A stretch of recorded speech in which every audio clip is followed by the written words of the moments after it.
Okay, so then it's just thinking we're going to be here for a little hour, a few thoughts to have, ideas, strategies, approaches to life, so we can keep on, actually just keep on persevering, frankly. That's really what it is, with a little bit of optimism. So we're here together to do that. That's why we're here together. So, I don't know, you're going to have to ask me some questions today. Ask me some questions, people. Any old thing, I do not care. And ask me some questions. Any old thing that's been on your mind that you sort of see if you can find a question, people. You have to press a button to get me going. Come on. Susie, what time do you go to bed, darling? You have very peculiar hours, I have to say, in London. I mean, do you sleep during the day, or you don't sleep at all, or what? I try to catch up in the morning a bit, but my sleep has gone... Less sleep. Yeah, less sleep. And then if I start to go cuckoo, then I have a lie-in. Good, there you go, cuckoo. We all need that. I know. Okay. You're midnight there, aren't you?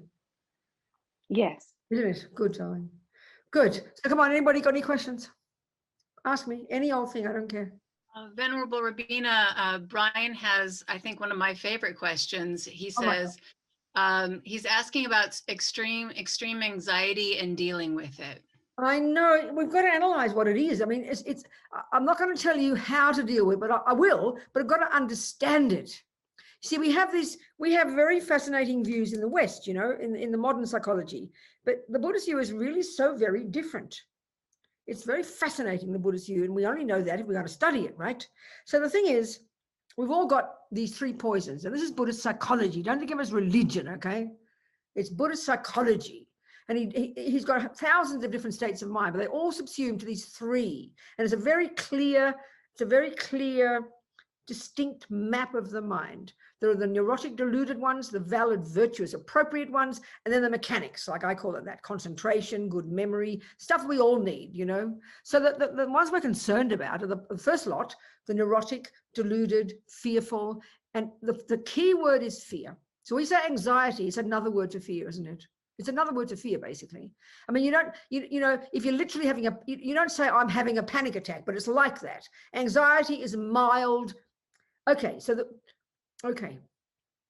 Buddhist view is if we're in samsara, quote unquote, we're regular people like you and me. Some of us are more neurotic than others, but basically, we've got these different states of mind, and they all subsume to these neurotic ones, and they're all rooted in the main, they call it the root delusion, the root neurotic state of mind, which in Buddhism is really very subtle. We don't even have any equivalent in modern psychology. In fact, in modern psychology, the one that Buddha says is the primordial mistake that causes all the problem is the very assumption of a separate self. And that's exactly what everything in our culture is based on. I mean, it sounds a bizarre idea that a mistake in our mind is that you're a separate self. That sounds like schizophrenic, But this is the Buddha's view is way more sophisticated, way more subtle, way more nuanced. The Buddha has gone way more deeply into this mind of ours to come up with his presentation of our problems.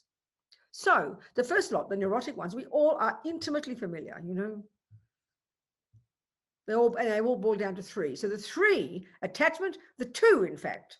The ego grasping, the colloquial term for the root problem, the sense of a self, this neurotic, wrong sense of a self. It gives rise effectively to the main one, which is effectively the main cause of all suffering, period. I mean, this is not how we talk in modern psychology. So we've got to listen freshly. And it's called attachment. And it's multifaceted. It's this constant emotional hunger, always wanting something more, never satisfied, always looking out there. And that could be for the nice sound, the nice smell, the nice taste, the nice word, anything. Attachment is this junkie that has to get only the nice things. Please hear these words, because then you will understand anxiety from Buddhist perspective, okay? This is constantly going. It's like a motor driving us. It's constantly wanting something every millisecond, the pleasant feeling, the pleasant this, the things that we're doing to go right, the weather to be nice, the food to be nice, the person to be kind. It's constantly going, and it's beyond articulate because it's 1,000 thoughts a second, It's very primordial, this emotional hunger. So naturally, sometimes it's overwhelming because it's so much hunger and so much neediness and therefore anxiety is simply a strong sense of that attachment isn't getting what it wants. So that's what then what that drives, what that arises as, is the other state of mind, this aversion. And that's multifaceted. So attachment is, strong dissatisfaction, emotional hunger to get something, because if you're dissatisfied, you've got to look for something. Then manipulation and to get it, and then manipulating and controlling to get it. And this is millisecond by millisecond. And then trying to possess it. It's a multitude of different ways it functions. But it's basically the most primordial way to put it is this constant emotional hunger, like I said, to get what I want every millisecond, which means the nice things, only the nice things. Attachment can only handle the nice things. So now the millisecond it doesn't get what it wants, and this is 1,000 times a day. That's the beginning of aversion. And they're so subtle, they're like joined at the hip. So aversion is either volatile anger, or for people who talk about anxiety, it's milder versions of aversion, milder, annoyed, irritated, upset, frustrated, anxious, worried, fearful. These are all on the spectrum of this aversion, which is thwarted attachment. Now, this is the simplest way to put it. We are all got this disease. We've all got this disease. Join the universe. Some of us have it 1,000,000 times more, and we go what the world calls crazy, or some of us, now some of us have access to our virtuous states of mind, and they're our saving grace. They mitigate, they lessen the crazies. But when we can't access the virtuous ones sometimes, and they're always there, but we don't pay attention because we give enormous power to the rubbish thoughts, because they're basically roommates in your head, And because we don't have a clear analysis of all these thoughts that inform these feelings that we call anxiety, panic, anger, jealousy, whatever, we call them feelings because they're so strong that the body is now feeling them. And that's the only time we notice. But that's why, if we can understand these two, attachment and aversion, which we run between 1,000 times a day, and their intimate relationship, and how it's utterly natural. It is just the way the world is. And because, and they go to really subtle levels. But our trouble is we don't notice them until they get really kind of extreme. And that's just way too late. It's very simple. So the job is, and this is, do not hold your breath. Do not wait. It's not going to work overnight. This is an intensely long-term job. To get some semblance of understanding first theoretically of this model, so we can at least intellectually understand what's going on, which can already give us a little bit of clarity, even though it's crazy still. At least we know there's an explanation there. Because part of our problem is we don't know where it's coming from. We don't know how to identify it. We don't know how to see what the causes are. We don't notice. So we're always in this, that adds to the anxiety, because we just don't know why it's there. And then the trouble is we have all these hundreds of thoughts in our mind every second, positive ones and negative ones. We have many good things happening every day. But the tragedy is, the irony of ego is that it's the anxiety and the anger and the fears and the depression and the jealousy. They loom large in our head. We hear them louder than the other voices. So what are we going to do? And we tend to be a victim of these voices. We tend to think we can't do anything about it. There's a multitude of things. One of them is to understand, at least theoretically, that this is attachment and aversion functioning. And that takes time, I tell you. And then to have some kind of practice every day. And then even just 5 minutes in the morning to start, so that it gives you the ability to then during the day to be catching what's arising in your mind. And this is the real skill we have to learn before the body feels it. Our trouble is we only notice when the body, because we're so addicted to the body, We only notice there's something going on in our mind when the body tells us. It's just too late.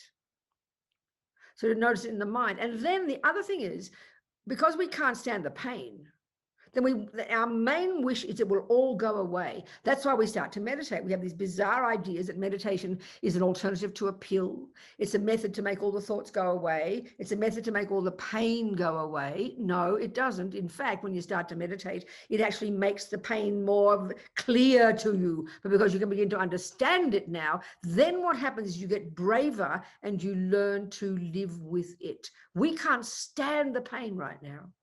Everything in our power we would do to make it all go away, because we can't stand the pain of these thoughts, the jealousy, the worry, the fears, the anxiety, the anger, the hurt, you name it. We just can't stand them. And that's the real problem. In other words, we see all the anxiety and the worry, then we have anger about it or worry about it. So we keep adding more roommates. So this is really very powerful. We need to learn to know this is very typical. It's all old habits. We haven't got the ability yet to concentrate. We haven't accomplished shamatha. We can't get it overnight, but at least we can learn to have more courage, to know that there's an explanation of all these things, to know that we have the power to unpack and unravel all this stuff. This is the job of being a Buddhist. I'm not joking. It's a long-term job. But once you know there are methods, and once you know there are explanations, already you can calm down a bit. If you really believe there are no explanations, of course you have a panic attack. But there are, and this is what's amazing about Buddhist psychology.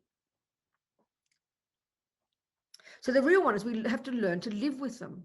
Because as Lama Zopa said, the tragedy is from lifetimes and lifetimes and lifetimes of all these habits, these thoughts.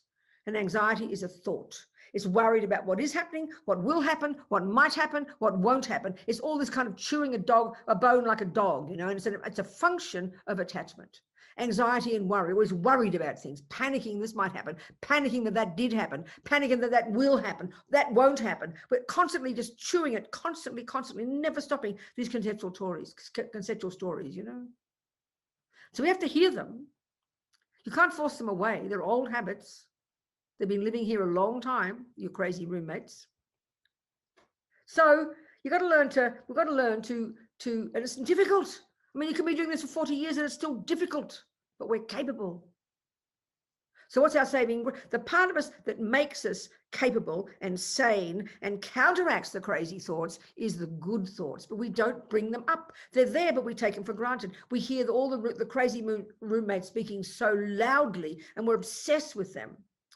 But we have to learn, as Lama Zopa says, bad enough that we've got these habits of seeing things a certain way, because everything in our mind is an interpretation. Anxiety is an interpretation. Attachment is an interpretation. Anger is an interpretation. Jealousy is an interpretation. But they're very emotional because they're so habitual and they're so quick.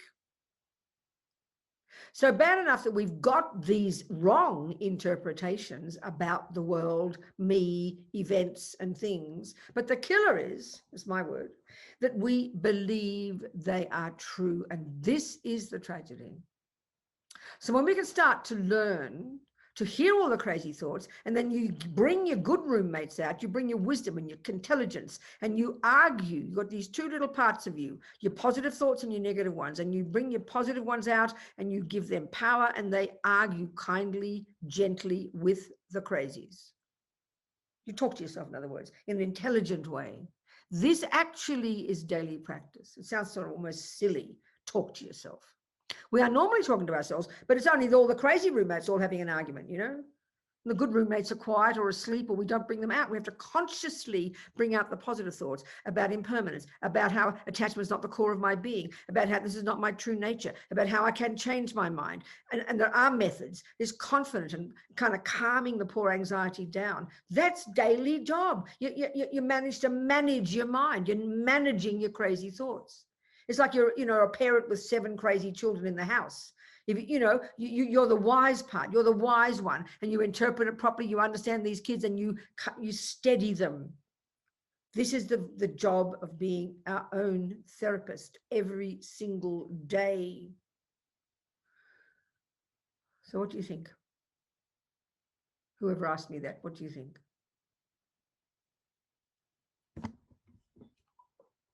Have you collapsed or fainted or something in horror? No, thank you. Okay, Brian. But it's one step at a time, Brian. One step at a time with confidence. Because life brings garbage stuff to us. There's no doubt. We have to have confidence. We have to have confidence. It's not an immediate one. It's like you've got a huge headache. And someone tells you the pill, but it might take several days for the headache to go away. So we've got to learn to live with it while you're applying the antidotes. Don't expect immediate result. That's the point. We've got to be skillful, It's not a joke to call it mind training. Tibetan, we have this word, lojong. It's called mind training. It's like cognitive therapy. I am not joking. We're reprogramming our thoughts. We are reconfiguring our thoughts because acute anxiety, even when your body's shaking, it's hard. So maybe the best thing to do is get a friend and keep them next to you to feel safe. You know, when it's really severe, like you do with a headache, you can't just sit there. You have to do something. It was really severe, literal panic attacks. You must find someone to help you, be there with you, love you, take care of you, calm you down. But the general attitude is there's none of these thoughts set in stone. That's the miracle. We're not discussing our brain here. We're now discussing our actual cognitive process. Of course, it's hard work. Oh my God, you know. Brian, so be brave, sweetheart. What else, Alex? Is anybody there? I have a question from Louis Sog asking about the panic of groundlessness. I don't know what that means. Groundlessness. I don't use that word. Can you please define it for me?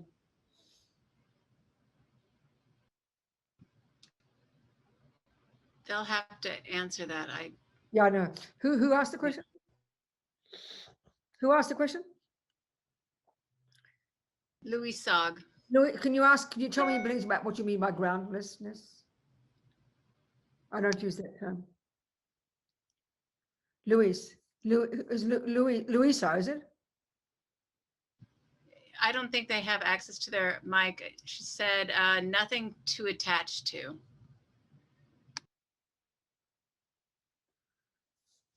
I mean, it's a bit glib, but let me try and understand what you're saying, sweetheart.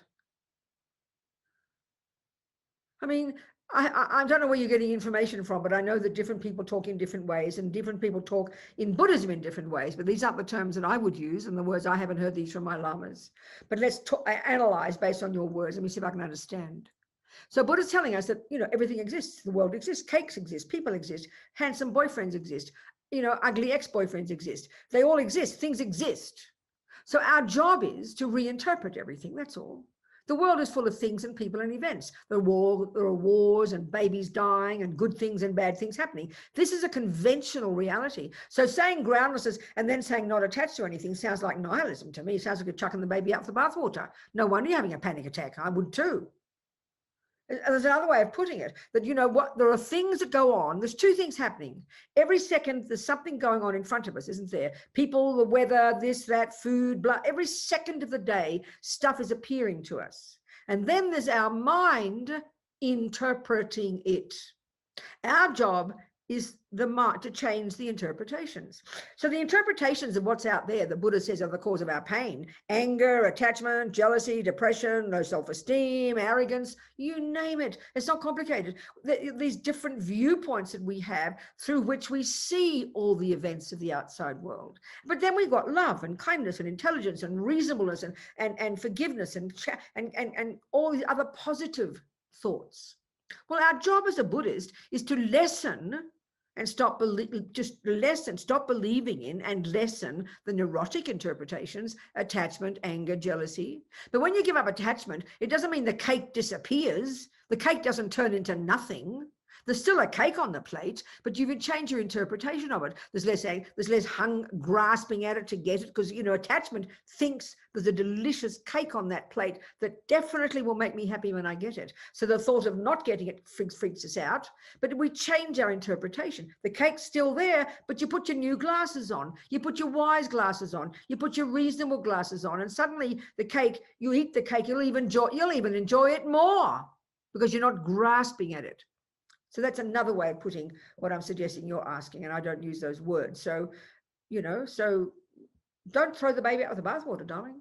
Absolutely not. Boyfriends exist, mothers exist, fathers exist, violence exists, lampshades exist. We just have to change our interpretation of them. So letting go of attachment and letting go of ego grasping and finally realizing emptiness does not counteract, does not contradict existence. That's the thing I want to say to you. Hope that helps. What else is there? Susie has a question. Good, Susie. Go, sweetheart. I've been wanting to ask this for a while, and I don't know how to articulate it, so I'll have a go. Okay. The mind training that I did in the past before I discovered Buddhism, I've sort of ditched that because I'm just loving this and all in. But there's just one little thing that just keeps scratching, Okay, good. Tell me. which is, I think it's probably because I learnt this from the age of about 23 and sort of ingrained it. I don't know how to articulate this. I've asked this question. Tell me that view. What's that view you were being practicing? Tell me about that. I've practiced this question in my head to you so many times and I get stuck. Hey, go on. That you say whatever you want in the positive, so you never say the negative word. Are you So saying I will not. view that you learned before, or you're talking in Buddhist way? I just want to know what the view is before that you were using from the age of 23. Explain that view to me. It's in relation to the vows, and the view is whatever you want. So I'm really confused by it's in relation to the vows. It's a view of whatever you want. I don't. Okay, I'll start again. Yep. If, for example, this is a really crass example, I wanted to lose weight, I wouldn't say I want to lose weight, I want to lose weight, I want to lose weight, because you have to say I am slim, I am slim. Such an awful example. I understand that. Basic, so that your mind, not mind here anymore, so that your mind knows what it's aiming for. You're saying it in the positive. So you don't say, I'm sick of being poor, I'm sick of being poor. You say, I am rich, I am abundant. I understand this. I understand. It's called, it's really, that's what's coming from Tantra, actually. Like, you know, as we've mentioned, when you look at the Tantric approach, it's taking the perfection and bringing it into the present by identifying with Tara. You're not sort of scrambling along and cleaning yourself up and pulling off the weight and putting on the earrings and becoming Tara, but imagine you are Tara. That's what you're talking about, isn't it? Yes. Nothing wrong with that, honey. That's called Buddhist Tantra. But this is another, there are different approaches for different times. It's not just it's not just one method. So this other approach to Lamrim is we're looking at, like you have to grow a garden. And you don't sort of be scared to say, oh my God, there's a weed. What you're suggesting is I should not see a weed. That's bizarre. That's demented. You've got to see a weed for what it is and pull the bloody thing out. You've got to see your mind and see the neuroses and see the anger. And why you want to see them is because they're causing you suffering. It's a very powerful approach in Buddhism, but it leads to the next one where you activate the positive, and eventually it then leads, when you've really got a handle on everything, it leads you to do the marvelous one of identifying with the positive all the time. It's stages of practice. It's incremental, it's gradual. So at different times in the day, you might hear the negative thought arising because you can't deny it. You might just say, well, shut up, give it a break, Susie, back off. Another time you might actually listen to it carefully and analyze it and then argue with it. There's different approaches at different times. It can't just be one approach. And there are some more sophisticated and some more fundamental, but we can't skip any. I mean, in other words, you can't do the Tantric one automatically. You can't until you've done the first and the second and understood, because you're transforming all the junk, because it doesn't have a true nature. So it's a much more sophisticated approach to it. So the trouble is, what that view also is indicating, that as soon as you say there's a weed, there's an assumption that you've got to feel miserable because there's a weed. So we can't bear to say there's a weed. We only have to say there's a flower. And that's just a bit childish. We're grown-ups, you know. There are weeds in a garden and there are flowers. If you're playing the piano, you can't deny that you just played the wrong note, but you don't beat yourself up for playing the wrong note. You're delighted you discovered you played the wrong note, so you can quickly change it by playing the right note. That's ordinary world in living in simple language. And if you've got the right approach to it, you're glad to find the weed. And then eventually when you're on the bodhisattva path, you're able to utilize the weeds. You're more skillful. I'm really enjoying seeing all my crappiness and even sharing it with you. I don't even feel embarrassed. I feel like I want to get it out. So where's the problem with it then? The vows specifically: kill, steal, lie. Sorry, just wait. Oh, stop. Now let's get to the point of the vows. So, okay, the vows is the question. Yeah, so I mean, I feel proud to sit there and go, I will not do these. Okay, so where's the problem with it? Good. Please tell me, what's the problem with committing yourself in your mind every day to say, I will not kill? Where's the problem with it? Because the word kill, it's not really a problem. It's a little niggle. What's the niggle? And that's the niggle is the strong, definite, is not that I will not, even though that's in in my heart and in my mind, but there's very strong words: kill, steal, lie, You accept sexual that misconduct. in the minds of sentient beings. Can you see the world and look at the reality of the world? Can you see those activities in other human beings doing them? Can you see the animals doing these things? Can you see that? And can you take the view of karma theoretically that this is, and then secondly, do you see that many people suffer? They get killed and get stolen from and get lied to. Can you see that?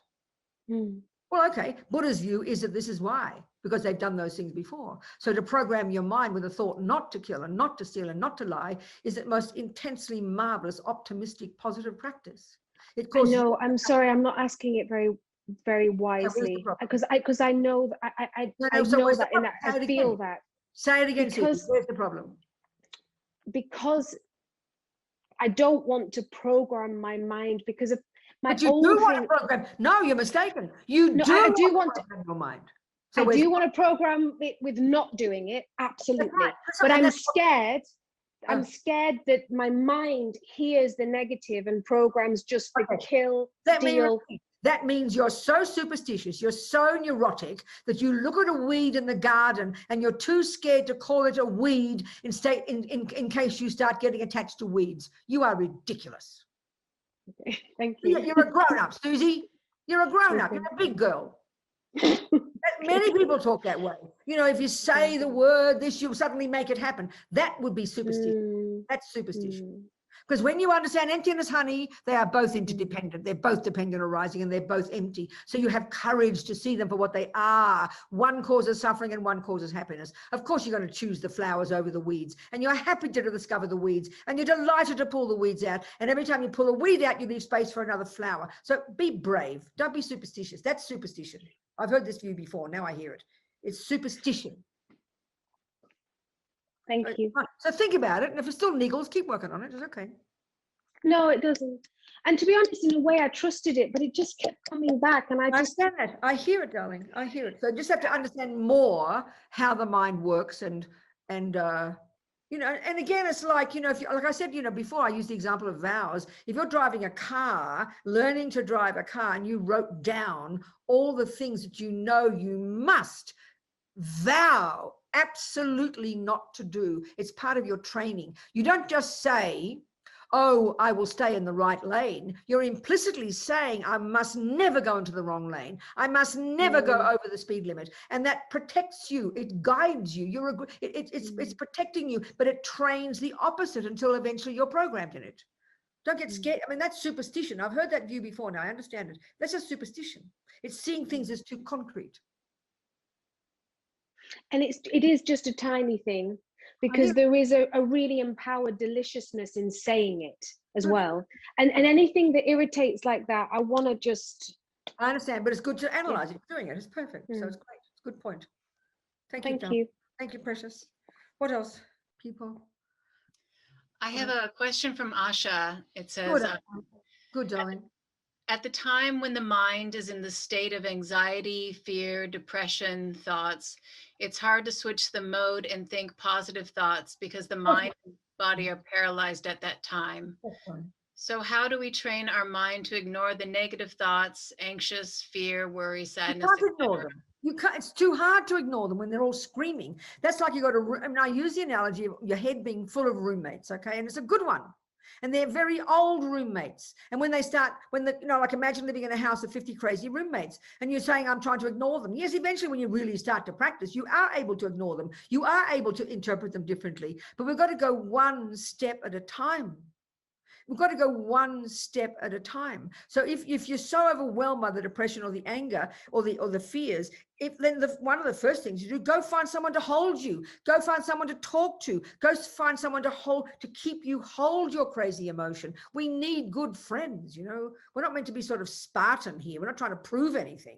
So if you have got people, beloved friends, a therapist, somebody, rely upon them, go to them, hold them. We need that. We need that. Like a little child.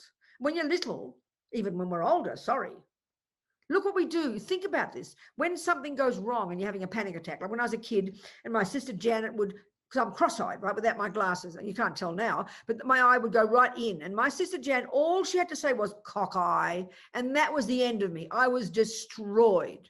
So what I do, I was totally having a panic attack. That's what you do when you're little, isn't it? And big. So what did I do? I didn't try to sit there and fix it. I made a beeline for mummy. And this is what's so powerful. I looking up at my mummy, Janet called me cockeye. And then what did she say? Listen to this. Please listen. Oh, sweetheart, it's all right. And she gave me a hug. And guess what? I believed her.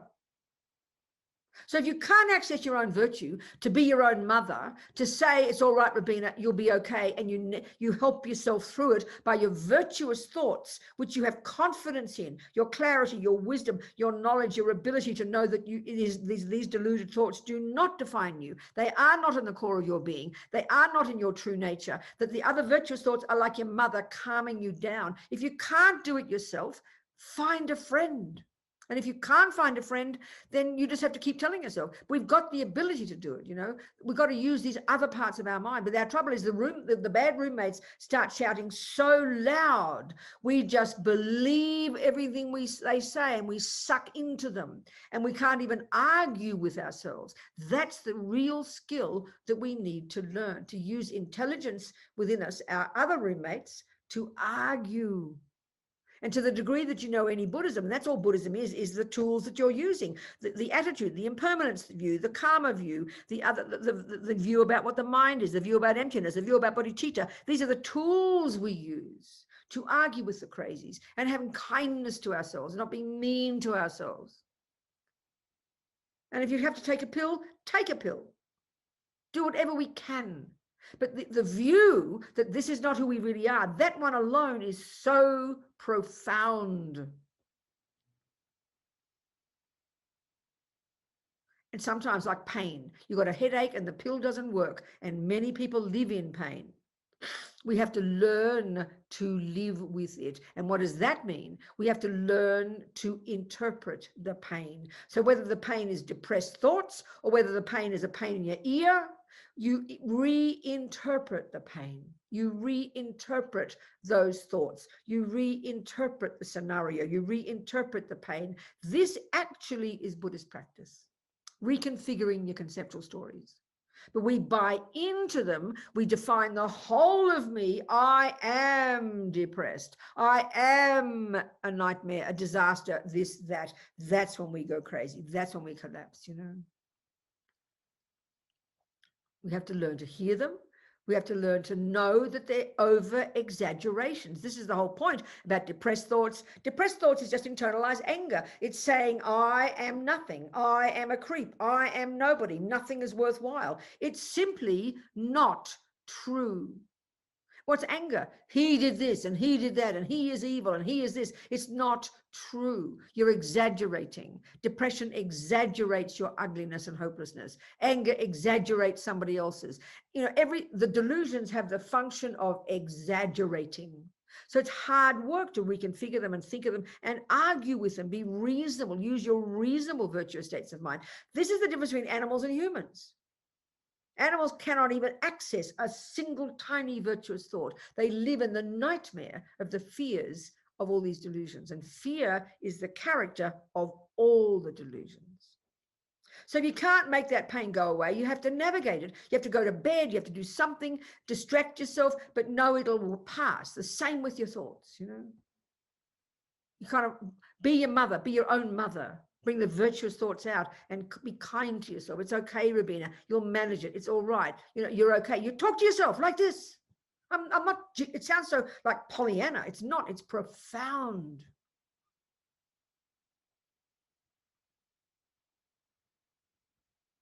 Because they don't define us, these thoughts. They're there, they're loud, yep, but they distort, they exaggerate, and they don't define who we are at our core.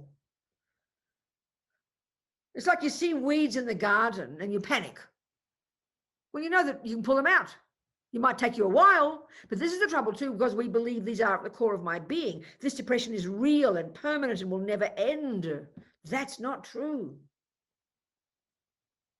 You have to have confidence in that. So we persevere through it because we know there is light at the end of the tunnel. Every word I'm saying is words I use to myself when I'm practicing like this. This is spiritual practice. This is being a Buddhist. This is being your own therapist. But I get these tools from studying and listen to Buddhist teachings. I'm not making up these clues. I'm not making up these words. These are all Buddhist words. I'm just using Australian voice to say it.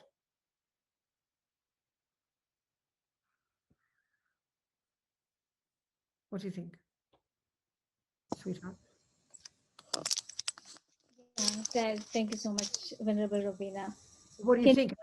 Yeah, I think this is definitely helpful.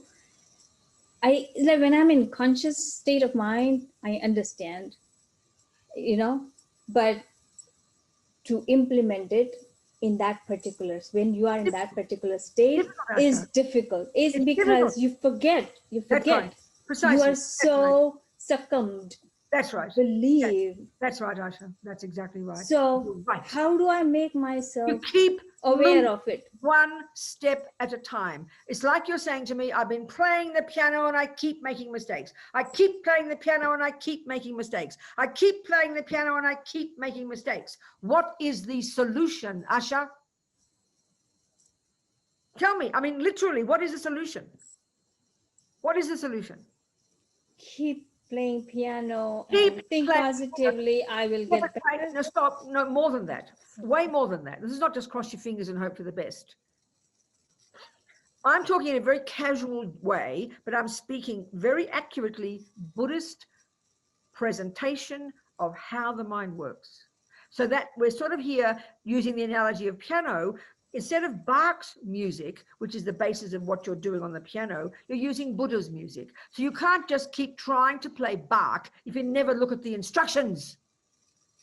If you keep looking at the instructions, you lift your eyes and look at the notes on the piece of paper, then you remind yourself the note you're trying to play. So you can't just go into your mind and cross your fingers.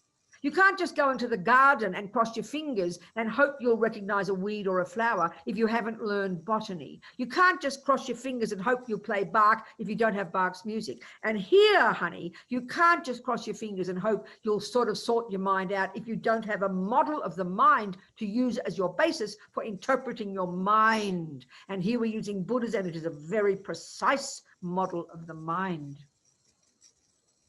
Are we communicating? Yes. Yes. I mean, I'm not trying to say you should study Buddhism, but do you? No. I don't have to, but I'm just suggesting, because every word I'm saying here, it sounds casual, friendly words, But when I say words like the delusions exaggerate, that is a very specific Buddhist analysis of anger and attachment and jealousy, all the voices of ego. They all are super painful and they're liars. And we believe their story. That's why we go sinking into despair. Or want to kill your boyfriend because you believe he's an ugly person. You believe he's the cause of your suffering. You believe I am nobody. So this is a profound point that's specific to Buddhist analysis. These are exaggerated, distorted stories that are very habitual, and we believe them. You can even argue we don't suffer because we have depression and anger. We suffer because we believe their stories, Asha. Are you with me or not? Yes, I'm with you. Right? Have courage, darling. You've got to have courage, but optimism. You don't just cross your fingers and hope you'll play the right note. You've got to have instructions on the piano. There's Bach's music, and you've got confidence that you've got a valid model. So you follow the instructions, and eventually perseverance will bring the success. Right.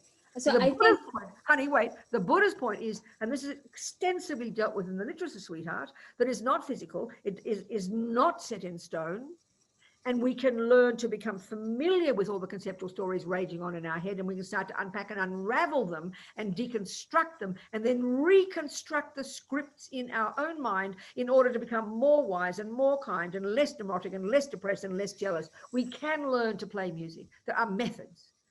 We've got to be patient and persevere. But if we just live in panic thinking there aren't any methods there, let's just cross your fingers, no wonder we have panic attacks. But it's up to you, sweetheart. You don't have to use Buddhism. There are lots of methods out there. That's your decision. So right now I have come to the state, I have realized that I think Buddhism is the thing that is the way that is going to solve this, that's going to make me understand who I am. How? No, Buddhism won't solve it. It's a series of methods that you are thinking that you might like to use in order to know and navigate and change your mind. Lama Zopa says we can mold our mind into any shape we like. And we're not talking the brain, baby. We're talking the cognitive process itself. We're talking the conceptual stories that inform our feelings. And it is a long-term job. So have patience and courage and optimism, sweetheart. One step at a time, and rejoice at each step in your progress. So how do I learn? How do I learn these tools, these practices? If we were discussing if we were discussing music, Asha, and what would be your answer if you wanted to learn music? What would you do? Find a teacher, go to a class. Find a place where they teach. Well, then, you're there you go. There's lots of Buddhist centers around. So you find the ones you like, you go to the classes, and gradually the pieces fall together. You get a daily practice, and you just keep moving.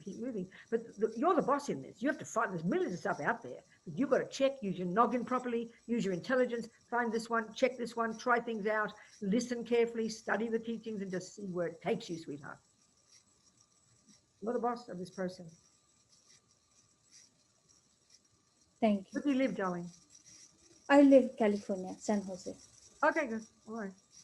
But now with Zoom and centers all over the world, you can go to anything. I mean, this center has, bucket loads of teachings every day. Yeah. Try one step at a time, Asha. Use your intelligence, check it out, listen, think about it, try things, and slowly it'll begin to take shape. But have confidence, sweetheart, in your own amazing potential. That's the key point that Buddhism makes. We've all got amazing potential, darling. Thank you, Asha. Good point, sweetheart. Everybody is the same as you to one degree or another. I promise. We're all in this crazy boat together. All right.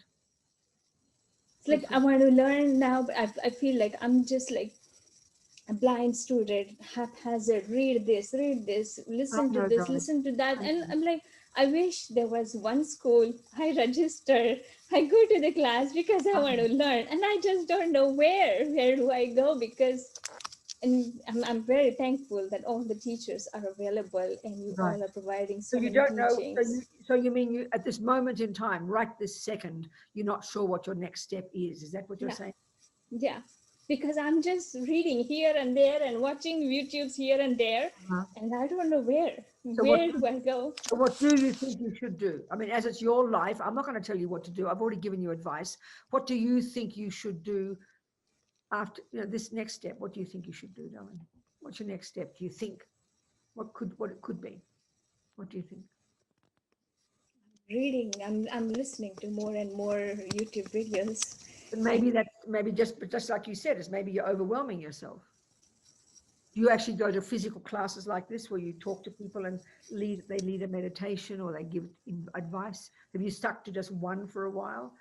Do you want to try that out for a while? Just stop reading too many things. If you can't process it all, you just make yourself more miserable. It's like listening to African music, violin music, and piano music. You're just too complicated. So maybe just try one, calm yourself down, get a bit of a morning practice and an evening practice, like they do. I don't know if you've noticed, but they do a morning meditation for 30 minutes here, but that's 6 o'clock in the morning for you. Just start with something simple. And often, because we are creatures of habit, Asha, we do need a simple kind of structure. Something in the morning and something in the evening. Just get us going. So maybe try this center or another center that you like and just stick at that for a while, keep it quiet and go just one steady step at a time, sweetheart. And then you'll find your way. The world is full of stuff, I know that, but you've got to do that, otherwise you'll go crazy. Just one step at a time, sweetheart. But have some confidence that will cause you to persevere to try this one. And then you go into it. Just touching the surface and reading too many things will make you nuts. You got to go in a little bit deeper and try. And you mightn't like that. And you keep aspiring every day. May I find what is best for me. May I find the path that is best for me. May I find the methods that work for me. That's a very good thought to have, sweetheart. Does it make sense what I'm saying? Yeah, absolutely. Well, one step at a time, darling. And also, just that might sound very corny, But tell me some of your good qualities, Asha, because you see, the point is you, like the rest of us, the negative thoughts, the fearful thoughts are raging on in your head right now. So could you tell me some of your good qualities? What are some of your good thoughts? What are some of your characteristics? Some of your good things? Would you tell us that, please? What are some of your good qualities, sweetheart?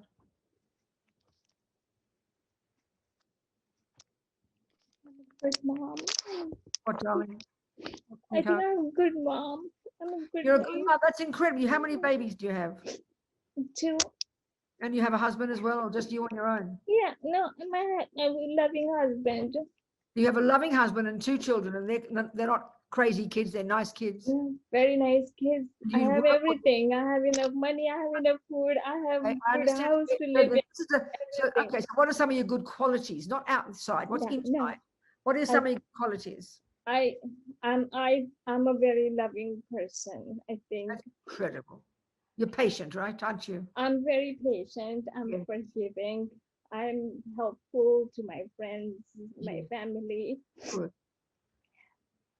You're kind. So you're kind. You're patient. You're intelligent. You're pretty I intelligent. work. Yeah. You look pretty bright to me.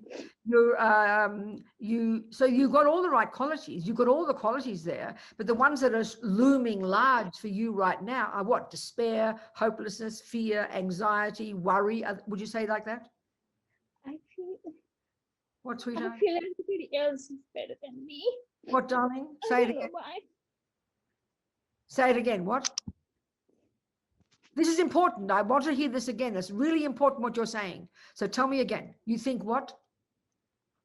I feel as if everybody else is better than me. Okay, now we're getting somewhere, darling. Now, Asha, we are getting somewhere. Now we're getting somewhere.